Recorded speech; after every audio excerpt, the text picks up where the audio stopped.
Hello everyone, so welcome all of you in this lecture of thermal properties of metal.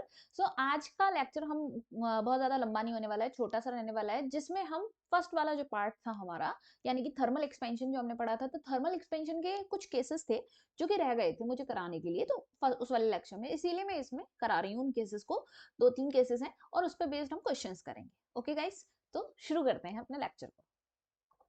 तो let start some effects of thermal expansion. तो thermal expansion के जो कुछ effects हैं यानी कि cases जो मैंने कहा था तुमसे वही। तो सबसे पहला केस आता है, जनरली क्वेश्चन आता है टेस्ट सीरीज वगैरह में, तो ये बहुत देखने को मिलता है कि बाई मेटालिक स्ट्रिप है। सपोज एक स्ट्रिप है, इसमें दो मेटल है, एक मेटल ये है और दूसरा मेटल ये है, ठीक है। तो मैंने कहा कि भाई एक आयरन की स्ट्रिप है और एक कॉपर की स्ट्रिप है, ठीक है। तो अब क्या हो रहा है कि हम इसमें क्या कर रहे हैं, इसको टेम्परेचर दे रहे हैं, तो यानी कि इसका टेम्परेचर दिया, इसको हीट दी, ठीक है, टेम्परेचर बढ़ाया, ये कह लो टेम्परेचर इसका इंक्रीज किया। जब टेम्परेचर इंक्रीज करेंगे तो फिर भाई इसके साथ क्या होगा, तो इसके साथ क्या होगा कि ये बेंडिंग करेगी, ठीक है। अब बात ये आती है कि अगर ये बेंडिंग करेगी कि एक इस तरह से यूं करके हो जाएगी और दूसरी फिर इसके ऊपर इस तरह से आएगी, तो बात ये आती है कि ऊपर कौन सी रहेगी, कॉन्वेक्स साइड कौन सी रहेगी और कॉन्केव साइड कौन सी रहेगी, ये बात होती है।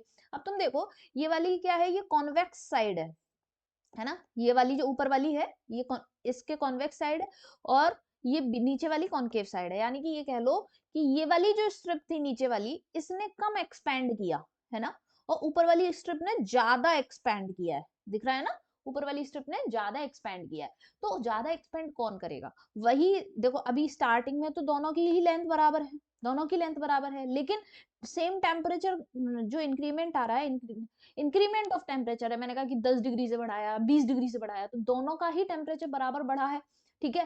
फिर भी एक में एक्सपेंशन ज्यादा हो रहा है, मतलब एक में इस वाली एक्सपेंशन ज्यादा हो रहा है, इसमें एक्सपेंशन कम हो रहा है, ऐसा क्यों हो रहा है, तो ये सिर्फ इसलिए होता है क्योंकि इनका अल्फा अलग है। क्या है अलग, अल्फा, अल्फा क्या है, कोफिशिएंट ऑफ लीनियर एक्सपेंशन। तो अल्फा कॉपर का और अल्फा आयरन का, दोनों का अलग है, और बड़ा किसका है, कॉपर का बड़ा होता है। तो जिसका अल्फा बड़ा होता है तो the metal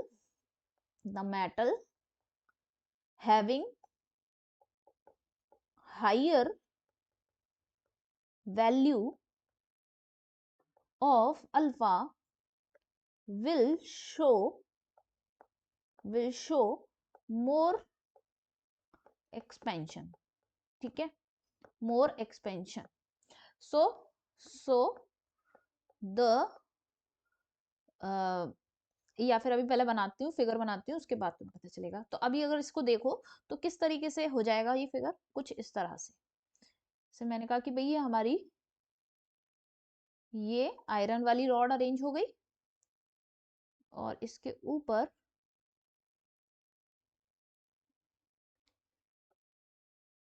ये आ गई मेरी कॉपर वाली। तो तुम देख सकते हो कॉपर वाली ने ज्यादा एक्सपेंड किया है एज कंपेयर टू आयरन। तो ये हमारी हो गई कॉपर, ठीक है, ये हो गई कॉपर और ये हो गई आयरन, ठीक है। तो कॉपर ने ज्यादा एक्सपेंड किया है, तो कॉपर का अल्फा जो है वो ज्यादा है, इसीलिए कॉपर जो है वो कॉन्वेक्स साइड है, ठीक है, आउटर साइड है। ये आउटर साइड हो गई, आउटर साइड, या फिर हम कह लें कॉन्वेक्स साइड। कॉन्वेक्स साइड कौन होगी, जिसका मोर अल्फा होगा, मोर अल्फा, ठीक है। और ये क्या है, इनर साइड, इनर साइड कौन, कॉनकेव साइड, ऐसे भी कह सकते हैं क्योंकि इस साइड से कॉनकेव है ना, ये कॉनकेव साइड और लेस अल्फा, अल्फा की वैल्यू लेस। तो ये बहुत क्वेश्चन आता है कई बार कि बताओ इनमें से कौन सा मेटल बाहर की तरफ रहेगा, अंदर की तरफ रहेगा बैंड होने के बाद, ये है ना। नेक्स्ट जो केस बनता है वो होता है हमारा पेंडुलम का, ठीक है। तो पेंडुलम वाला केस देखते हैं एक बारी। हम्म, तो पेंडुलम के केस में क्या होता है, जैसे मैंने कहा कि भाई मेरे पास ये पेंडुलम है, ठीक है, इसमें इसकी लेंथ क्या है, एल लेंथ है, ठीक। और ये पेंडुलम जो है वो क्या परफॉर्म कर रहा है, अपना मोशन परफॉर्म कर रहा है। तो पहले ये इधर जाता है, फिर यहां से यहाँ और फिर यहाँ जाता है ऐसे, और फिर ये ऐसे, और फिर वापस से यहाँ पे, ठीक है। इस तरीके से ये मोशन परफॉर्म कर रहा है, ठीक है, समझ गए। पहले यहाँ पे था ये ऐसे, फिर यहाँ से यहाँ गया, फिर यहाँ गया और यहाँ से यहाँ आया। तो इतने में जो इसे टाइम लगता है that is called the time period, ठीक है, इसके टाइम को मैं टी स्मॉल टी से डिनोट कर देती हूँ, ठीक है। तो अगर ऐसे करके लिखूं कि टाइम पीरियड जो है इसका, that is small T is equal to 2 pi under root L upon G. तो यानी कि इसका टाइम पीरियड किस पे डिपेंड करता है, इसका टाइम पीरियड डिपेंड करता है लेंथ ऑफ द पेंडुलम पे, ठीक है। तो लेंथ ऑफ द पेंडुलम पे इसका टाइम पीरियड डिपेंड करता है। लेकिन अगर ये जो लेंथ है, अगर ये जो, अगर मैं कहूँ कि ये मेटल की बनी हुई है, ठीक है, मेटल की बनी हुई है, तो अगर ये मेटल की बनी हुई है, धागे की नहीं है ना, स्ट्रिंग की लेंथ नहीं है, स्ट्रिंग वाला पेंडुलम नहीं है, मेटल से बना हुआ है, ये पेंडुलम किसका है? अगर जैसे किसी क्लॉक का पेंडुलम हो, पेंडुलम क्लॉक होती है ना, पेंडुलम क्लॉक, जैसे पुराने जमाने में देखे कुछ फिल्में वगैरह तुमने देखी होंगी जिनमें बहुत बड़े बड़े पेंडुलम वाली क्लॉक रखी होती थी, 1 घंटे में जाके उनका 1 टन ऐसे करके होता था, है ना, तो वही होता है, ठीक है। तो यहाँ पे हम क्या देख रहे हैं कि अब तुम जानते हो कि delta L by L is equal to क्या होता है, अल्फा डेल्टा टी, ठीक है। ये वाला डेल्टा टी क्या है, चेंज इन टेम्परेचर, तो ये हम जानते हैं। ओके, तो यहाँ इस वाली इक्वेशन से तुम अगर ऐसे change in time upon time ऐसे लिखोगे तो एरर्स तुम्हें मैंने पढ़ाया है, मैंने बताया कि इस तरह से लिखते हैं। तो देखो इस एल देखो 2 पाई कांस्टेंट है, उसका कोई मतलब नहीं है, जी भी कांस्टेंट है, उसका कोई मतलब नहीं है, तो टाइम जो है ये डायरेक्टली प्रोपोर्शनल किसके है, डेल्टा एल के। तो अगर तुम इस तरह से चेंज वाली इक्वेशन बनाओगे, जो कि हम एरर में भी पढ़ते हैं, तो हम इसी तरह लिखेंगे ना कि एल के ऊपर 1/2 की पावर है तो 1/2 आगे आ जाएगा, फिर डेल्टा एल बाई एल। अभी डेल्टा एल बाई एल मैंने क्या लिखा है, अल्फा डेल्टा टी, ठीक है। तो delta T upon T is equals to 1/2 alpha delta T. तो इस तरीके से तुम क्या कर सकते हो, ये रिलेशन ध्यान रखना है तुम्हें, ठीक है। यहां से तुम्हें क्या पता चल रहा है, यहां से पता चल रहा है कि भाई अगर आपने टेम्परेचर इंक्रीज किया तो क्या होगा, तो क्या होगा, लेंथ इंक्रीज करेगी, length of pendulum length increase करेगी, ठीक है, सीधी बात है, लेंथ इंक्रीज करेगी, और लेंथ अगर इंक्रीज की तो टाइम पीरियड बढ़ जाएगा, है ना। तो क्या होगा, टाइम पीरियड बढ़ जाएगा, और टाइम पीरियड अगर बढ़ गया तो क्या आफत आ पड़ेगी, देखें जरा, यहीं पे रखें, ठीक है। तो क्या होगा, पेंडुलम स्लो हो जाएगा, वो पेंडुलम स्लो हो जाएगा, ठीक है, पेंडुलम स्लोअर हो जाएगा, ठीक है। अब दिख रहा है, पेंडुलम स्लोअर हो जाएगा, क्यों, ये समझो कि यहाँ पे था, यहाँ से यहाँ, फिर यहाँ से यहाँ, और यहाँ से यहाँ, अगर इतना काम करने में मान लो इसे 1 घंटा लगता था, तो क्या हुआ, ये 1 घंटा ही तो इसका ये टाइम पीरियड था, अब लेंथ बढ़ी तो ये टाइम पीरियड बढ़ जाएगा, मान लो 1 घंटे के बजाय 1 घंटा 15 मिनट हो गया, ठीक है, 1 घंटा 15 मिनट, अब टाइम पीरियड बढ़ गया ना, तो यानी कि यहाँ से यहाँ, यहाँ से यहाँ, और फिर यहाँ से यहाँ, इतना करने में अब इसे 1 घंटा नहीं, 1 घंटा 15 मिनट लग रहा है, तो यानी कि इसे ज्यादा टाइम लग रहा है, तो यानी कि पेंडुलम स्लो हो गया है, ठीक है। तो ये पकड़ने वाली बात होती है, जनरली हम ही सोचते हैं अरे क्या हुआ, टेम्परेचर बढ़ा, लेंथ बढ़ी, टाइम पीरियड बढ़ा, और टाइम पीरियड बढ़ा तो पेंडुलम अब जल्दी जल्दी चलेगा, ऐसा नहीं होता ठीक है। अब नेक्स्ट केस है हमारा मेटल रॉड का, सारे क्वेश्चन एंड में कराऊंगी सारे एक साथ, ठीक है। मेटल रॉड का केस है, जैसे कि ये एक मेटल रॉड है, ठीक है, ये एक मेटल रॉड है, तो ये मेटल रॉड है जिसकी लेंथ एल है और ये क्लैम्प्ड है, ठीक है। तो मेटल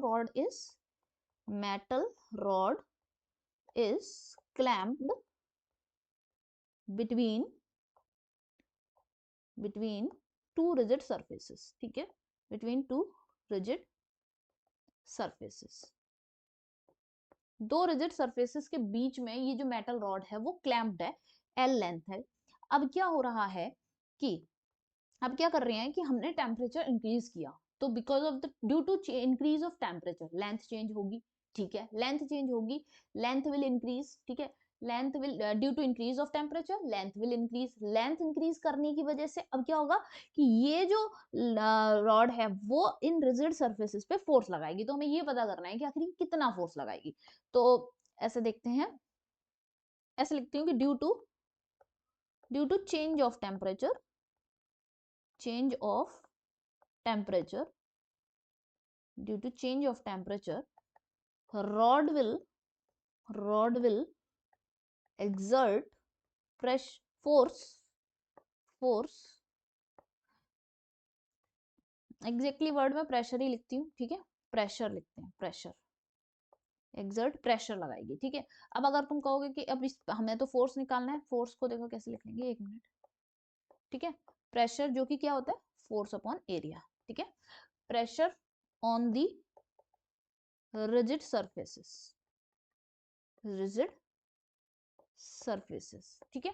रिजिड सरफेसेस पर वो प्रेशर लगाएगी, तो वो हमें प्रेशर ऑफ फाइंड करना है, टू फाइंड द प्रेशर लगाएगी। और अगर मैं कहूँ कि ये यही फोर्स पता करना है कि मुझे कितना फोर्स लगा है, तो ये फोर्स कैसे पता करेंगे, ठीक है। तो अगर मैं यहाँ से फिर से प्रेशर हटा के फोर्स ही लिख दूं, ठीक है, समझ रहे हो ना, प्रेशर पूछे तो प्रेशर निकाल सकते हो, फोर्स पूछे तो फ्रेश फोर्स निकाल सकते हो। तो कैसे करेंगे, हम जानते हैं भाई डेल्टा एल बाई एल क्या है, अल्फा डेल्टा टी, बस इतनी बात याद है, बहुत है।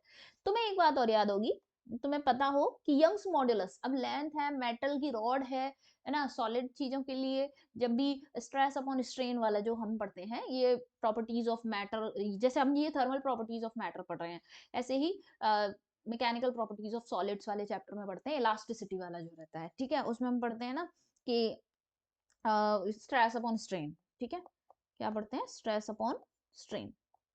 तो स्ट्रेस अपॉन स्ट्रेन पढ़ते हैं, तो स्ट्रेस क्या होता है, फोर्स अपॉन एरिया, ये एरिया क्या हो जाएगा, इसका क्रॉस सेक्शनल एरिया, ये ठीक है, ये एरिया दिख पा रहा है,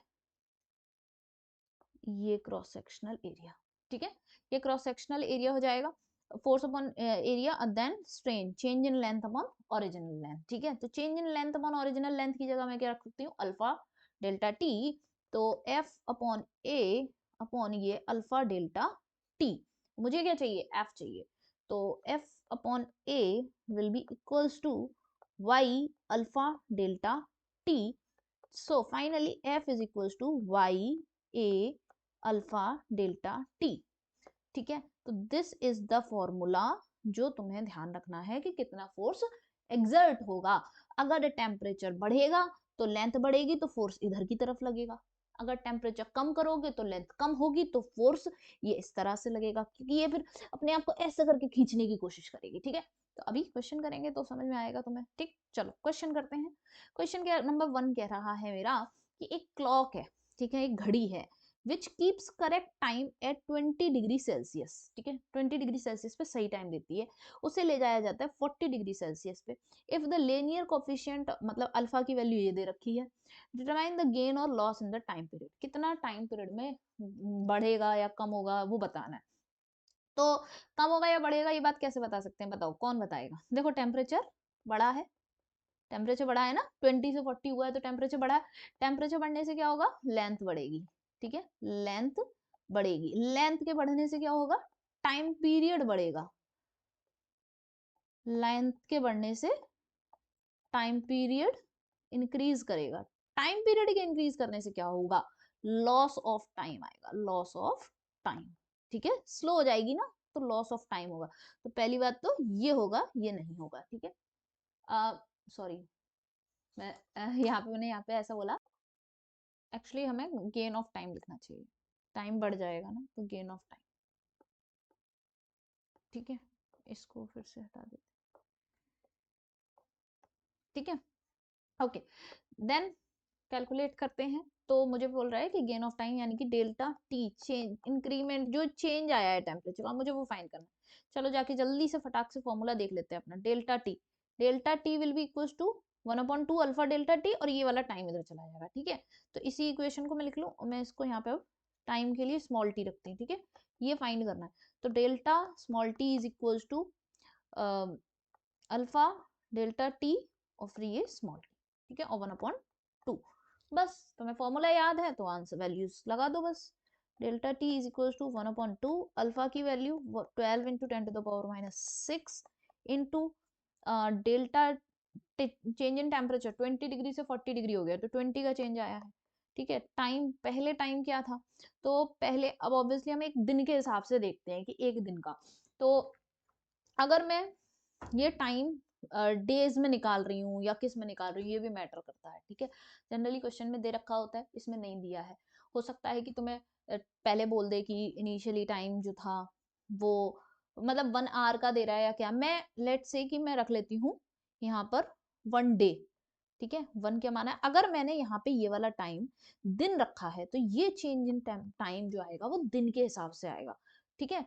अब देखो इसको सॉल्व कर लेते हैं, इसको कैलकुलेट करेंगे 6, तो ये हो जाएगा 12 इंटू 10⁻⁻5। अब तुम देखो ये आ रहा है, तो यानी कि 12 इंटू 10⁻⁻5, और ये एक दिन के हिसाब से, जो कि एक बहुत ही छोटी वैल्यू आ रही है। तो हम एक काम करते हैं, पूरे दिन की जो सेकंड्स हैं उनका रखते हैं। तो पूरे दिन में सेकंड्स हमारी कितनी होती हैं? तो 24 तो घंटे ही होते हैं, ठीक है। घंटों को तुम्हें मिनट्स में चेंज करना है, तो 60 का मल्टीप्लाई कर दिया, मिनट्स को सेकंड में चेंज करना पड़ेगा। तो इतनी क्या होती हैं? ये सेकंड्स होती हैं इन a day, in a day. तो एक दिन में इतनी सेकंड्स होती हैं। तो इसको कैलकुलेट करके एक बार मैं लिखती हूँ मैं, जो कि क्या होगा, 86400। तो अब ये क्या आ गया, ये टाइम रखा है मैंने सेकेंड्स में, ठीक है। तो अब इसको डेल्टा टी को सॉल्व करते हैं आगे। 12 इंटू 10⁻⁻5 इंटू 86400, इसके 2 जीरो इससे चले जाएंगे। तो 12 इंटू 864 इंटू 10⁻⁻3, ठीक है। तो अब इसका थोड़ा और मल्टीप्लाई कर लेते हैं, जो कि आंसर क्या आ जाएगा, 10368 इंटू 10⁻⁻3। अगर मैं इस पावर को इसके साथ इंक्लूड करूँ तो क्या हो जाएगा, delta T is equal to 10.36, वो किसमें, सेकेंड्स में। यानी कि अगर कोई घड़ी जो है उसे 20 डिग्री सेल्सियस से 40 डिग्री सेल्सियस पर ले जाया जाए, तो उस वो पूरे दिन में कितनी सेकेंड्स होती हैं, 86,400 सेकेंड्स होती हैं। तो अब उसका जो पूरा दिन होगा वो उसके हिसाब से कब खत्म होगा, 86,400 प्लस 10.36 सेकेंड में, मतलब 10 सेकेंड का, 10.5 सेकेंड का टाइम बढ़ गया, उसके साथ गेन ऑफ टाइम हो गया है, ठीक है। तो that is the gain of time.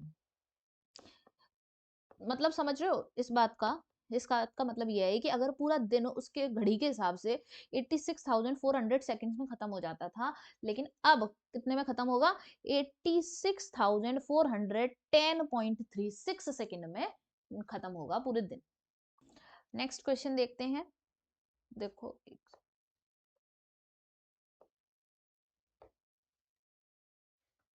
ठीक है। नेक्स्ट क्वेश्चन क्या कह रहा है मेरा, नेक्स्ट क्वेश्चन कह रहा है कि दो रॉड हैं, एक की लेंथ है L1 और एक की लेंथ है L2, ठीक है। दोनों made up of the material whose coefficient of linear expansion are alpha 1 और अल्फा 2, ठीक है। If the difference between two rods, difference between two lengths is independent of the temperature, ठीक है। जो मतलब उनकी लेंथ में इंक्रीमेंट आएगा, जो इंक्रीमेंट आएगा वो क्या है, इंडिपेंडेंट ऑफ टेम्परेचर है। तो तुमने ना एक बात ध्यान रखनी है, ये जो लिखा है, जो difference between two lengths is independent of temperature, जब भी तुम्हें ये बात दिख जाए तो तुम्हें क्या क्या करना है। जैसे एक रॉड ये है, ठीक है, और दूसरी रॉड ये है, अलग अलग लेंथ की है, मैं ये नहीं कह रही सेम लेंथ की, ठीक है। ये L1 और ये L2 लेंथ की दो रॉड्स हैं। अब इसका, ये L1 ये L2, इसका डेल्टा L और इसका डेल्टा L, डेल्टा L1 और इसका, ये डेल्टा L1 डेल्टा L2 जो है वो क्या है, इंडिपेंडेंट ऑफ टेम्परेचर है। तब तुम्हारी क्या फॉर्मूला लगती है, तो तुम्हें एक बात हमेशा ध्यान रखनी है, L1 alpha 1 equals to L2 alpha 2, ठीक है। बस इससे ज्यादा कुछ नहीं है, इतने पे ही बेस्ड क्वेश्चंस आते हैं। या तो तुमसे ये फॉर्मूला पूछ लेगा, या फॉर्मूले को थोड़ा बहुत घुमा के पूछ लेता है, या फिर तुमसे बस इतना पूछ लेगा कि वैल्यू दे देंगे और उनको कैलकुलेट करना होगा। तो इसके हिसाब से तुम्हारा आंसर क्या लग जाएगा, L1 upon L2 equals to alpha 2 upon alpha 1, ठीक है ना। यहाँ से L1 alpha 1 equals to L2 alpha 2, ठीक। ओके, नेक्स्ट क्वेश्चन देखते हैं। एक क्वेश्चन कह रहा है कि steel rod of diameter 1 centimetre, ठीक है, is clamped firmly at each end when its temperature is 25 centimetre, 25 centi degree Celsius, centimetre बोल रही हूँ यार। देखो इधर की तरफ जैसे मैंने कहा कि ये वही लगा दिए हमने ऐसे, ये रॉड है इस तरह से क्लैम्प्ड है, ठीक है, ये रॉड इस तरह से क्लैम्प्ड है, ठीक। तो इसकी डायमीटर, यहाँ पे डायमीटर 1 सेंटीमीटर दे रखी है, टेम्परेचर अभी 25 डिग्री सेल्सियस है, so that it can not contract. मतलब क्या है कि एक रॉड थी, ठीक है, इस रॉड की मान लेती हूँ मैं L लेंथ है, ये रॉड L लेंथ है और इसको यहाँ पे बांध दिया है, क्लैम्प कर दिया है, इधर बांध दिया है। और फिर अब क्या कर रहे हैं कि इस तरह से बांध दिया है कि it can not contract on cooling. अब देखो तुम पता है कि जब कूलिंग होगी, जब कूलिंग होगी तो क्या होगा, टेम्परेचर कम होगा, और जब टेम्परेचर कम होगा तो क्या होगा, लेंथ कम करेगी, लेंथ कम होगी यानी कि रॉड कॉन्ट्रैक्ट करेगी, रॉड कॉन्ट्रैक्ट करेगी। अब अगर रॉड कॉन्ट्रैक्ट करेगी तो फिर ये इधर की तरफ अपने आप को ऐसे खींचेगी, ठीक है। तो अब बस वही कह रहा है कि बताओ टेंशन कितनी होगी रॉड में एट 0 डिग्री सेल्सियस, ठीक है। रॉड में टेंशन बतानी है एट 0 डिग्री सेल्सियस, कुछ नहीं करना है, बिल्कुल वही फॉर्मूला लगाना है जो तब लगाना था, ठीक है। तो delta L by L equals to, मैंने क्या बोला था, alpha delta theta delta T. खैर मुझे इसका पूरा फॉर्मूला डिराइव करने की जरूरत ही नहीं है, फोर्स निकालना है, फोर्स टेंशन फोर्स एक ही बात होती है, वाई ए अल्फा डेल्टा टी, ठीक है, वाई ए अल्फा डेल्टा टी। ओके, तो अब एफ निकालना है। वाई की वैल्यू क्या दे रखी है, देखो तुम्हें 2 × 10⁻11। ए एरिया ऑफ क्रॉस सेक्शन, तो डायमीटर दे रखा है तुम्हें, है ना। तो डायमीटर से कैसे निकालोगे, एक काम करते हैं, डायमीटर को पहले तो आधा आधा करना है ना। डायमीटर तो पाई आर, आर 2 बार कर दिया, 10⁻⁻4 कर दिया, समझ में आ गया। डायमीटर 1 का आधा 1/2 कर दिया, सेंटीमीटर था तो 10⁻⁻4 एक बार में कर दिया, ठीक है। अल्फा, अल्फा की वैल्यू 10⁻⁵, फिर delta T change in temperature कितने का आया 25, क्यों, पहले 25 डिग्री सेल्सियस था, अब 0 हो गया, तो चेंज कितने का आएगा 25 का, ठीक है। अब सॉल्व कर लेते हैं, देखो इस 2 से ये 2 कैंसिल हो गया, और कुछ कट सकता है क्या, इस 2 से ये 12.5 बार हो जाएगा ज्यादा से ज्यादा बस, है ना। तो 12.5 पाई इंटू 10 की पावर कितनी हो गई, इधर से माइनस का 9 हो रहा है, इधर प्लस का है, तो ये हो गया 2, ठीक है। तो 12.5 में पाई का मल्टीप्लाई करना होगा, बस वो देख लेते हैं, जो कि हमारे पास आ जाएगा ऐसे 39.25 इंटू 10⁻²। तो मैं इसको ऐसे लिख सकती हूँ, एफ इक्वल्स टू 3925। अब 3925 इतना फोर्स आ रहा है कैलकुलेट करके, तो बताओ कौन से 7000 से मैच करेगा, 7000 7000 7 4700, नहीं, ये सब गलत है, ठीक है। करेक्ट आंसर क्या जाएगा फिर, ए जाएगा, ठीक है। तो इस तरीके से निकालना है। नेक्स्ट एक और देखते हैं, एक सॉलिड बॉल है, ठीक, मेटल की, has spherical cavity inside it. एक सॉलिड बॉल है मेटल की, उसके अंदर एक स्फेरिकल कैविटी है, ठीक है। If the ball is heated, अगर ये बॉल हीट की जाती है तो फिर क्या होता है, volume of the cavity will, ऐसे समझ लो कि ये बॉल है, ठीक है, इसके अंदर ये छोटी सी कैविटी है, ठीक। तो अब तुम्हें क्या लग रहा है कि जब टेम्परेचर बढ़ाएंगे तो ऑब्वियसली ये, देखो टेम्परेचर बढ़ाएंगे तो क्या होगा, टेम्परेचर बढ़ाएंगे तो ये बढ़ेगा, ये बढ़ेगा, तो ये वाली आउटर वाली तो बढ़ गई, ठीक है, आउटर वाली तो बढ़ गई, ये तो बढ़ के इधर आ गई।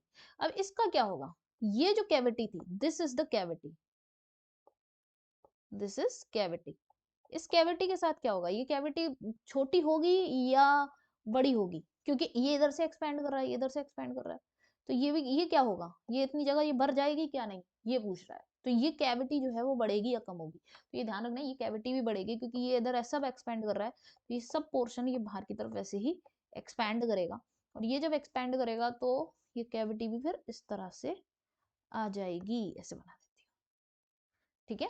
तो कैविटी क्या हो जाएगी, छोटी हो जाएगी, तो ये एक्सपेंड करके वहां पहुंचा है, ठीक है, तो ये भी इस तरफ, ठीक है।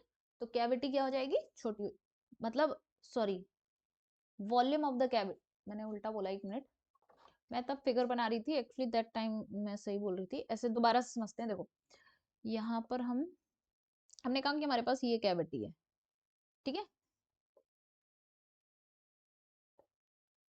ये कैविटी है, तो इस कैविटी पर क्या होगा, क्या इफेक्ट आएगा, तो जैसे ही सब चीजें बाहर की तरफ एक्सपेंड कर रही है ना, तो सिमिलरली, मैं उस टाइम पे फिगर ठीक बना रही थी, मिस्टेक हो गया, देखो अब, तो अब क्या होगा कि ये भी एक्सपैंड कर जाएगी और कुछ इस तरह से यहाँ पे ये ऐसे पहुंच जाएगी, तो कैविटी विल, इस एक्चुअली बस ये ध्यान रखो कि एक ही डायरेक्शन में सारा एक्सपेंशन हो रहा है, ठीक है, एक ही डायरेक्शन में सारा एक्सपेंशन हो रहा है, तो जब एक्सपेंशन हो रहा है, तो जब ये सब चीज एक्सपैंड होके बाहर की तरफ इस तरह से एक्सपैंड कर रही है, तो ये भी क्या करेगी, एक्सपैंड करेगी, ठीक है।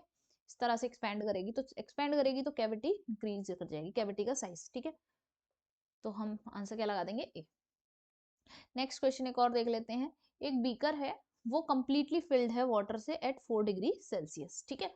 तो इट विल ओवरफ्लो इफ, अगर देखो एक चीज और देख लो, मैंने तुम्हें सारे टेम्परेचर पे जो डिपेंडेंसी है वो सॉलिड्स के लिए बताई है, वॉल्यूम मतलब वॉल्यूम के साथ नहीं बताया। क्यों? क्योंकि जो मैंने मैकेनिकल प्रॉपर्टीज ऑफ फ्लूइड्स वाला चैप्टर पढ़ाया था, मैंने वहां पे वॉल्यूम और डेंसिटी का कवर करा दिया था।